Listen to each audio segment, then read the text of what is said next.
So it's time for me to do another update on my process of creating an autobiographical show, which I've pretty much been taking the pressure off myself to commit to any kind of measurement of success. Just finishing it and doing a performance is what I'm considering a success for this phase. And this week I just moved into a new place, which I'm sitting in right now. So there's a few boxes still around, but pretty much it's functioning. So that's taken up a lot of my time over the last week. And this week I'm finally getting back into my routine of creating and really thinking about the show in a focused way.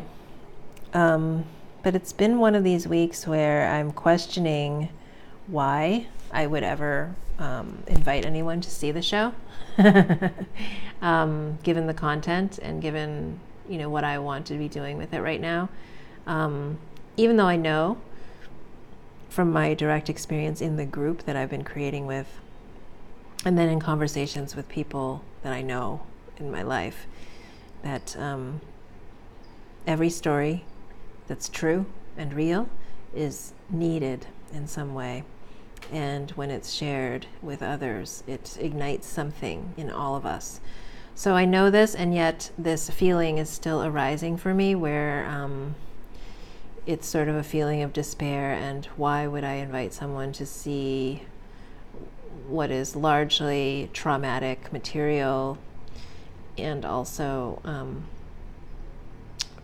realizing that in this version of the show, there's not time to go all the way to some sort of redemptive end, that the purpose of this show is really to mine some of this material that I've been trying to say now, going through some of the boxes that I did when I was moving. I've been trying to say some of these things for 20 years, and at least many concerted efforts over the last 10 years to find words for this. And so it's time, clearly, for me to do it. And still, these feelings of dread and doubt and all kinds of hitting pause or hitting the brakes are coming up. And so luckily I have the support of commitment and the support of the small group that created with me. I still haven't really invited people because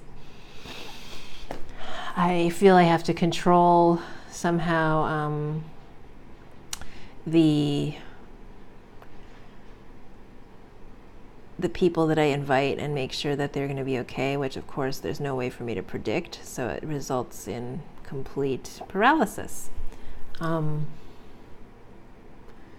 So I'm feeling the pressure of not having a redemptive ending, not having an uplifting message, but just showing, this is what I have been through and keeps intruding and is what I'm up against in terms of my history and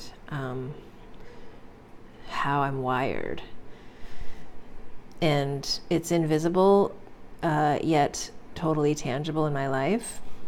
And, with the dialogue that's happening now about various forms of abuse, I feel that the form of abuse that's most socially acceptable, and I guess might be on the next frontier of what we tackle as a society, is verbal and emotional abuse, which hurts people in as many ways as other forms of abuse.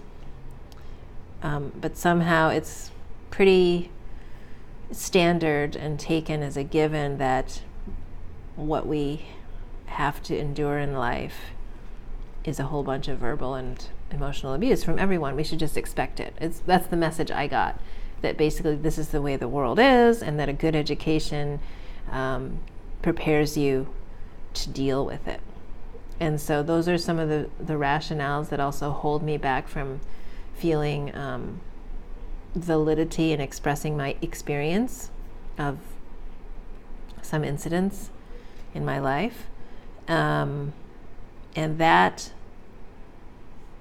feeling of not being valid is what also holds me back from inviting people to see me.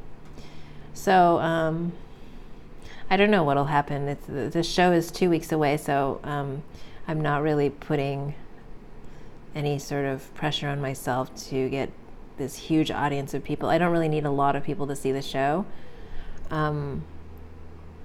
What I really don't want to do is to manage people's responses. I really just want to create the experience myself of doing the show, creating the show, having a recording of it so I can write down what I like and what I want to take into the next version, and to keep going. So I guess it's my version of Anne Lamott's phrase, shitty first draft, where you just do the worst possible job on a first draft, but get a first draft done. And that's how I'm seeing it.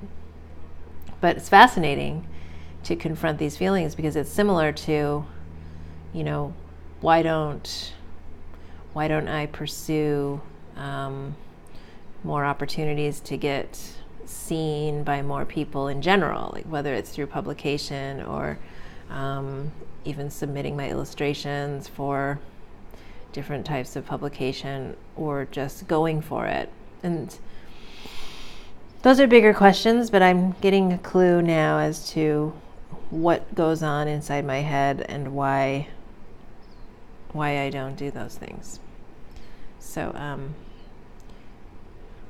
I guess this is a form of self-compassion rather than self-blame, where I'm just seeing myself and saying, hello, this is how I am right now, and I'm going to move in it and through it and with it. And by moving with it, get to the other side, rather than trying to berate that part of myself who's not doing enough and not doing it right.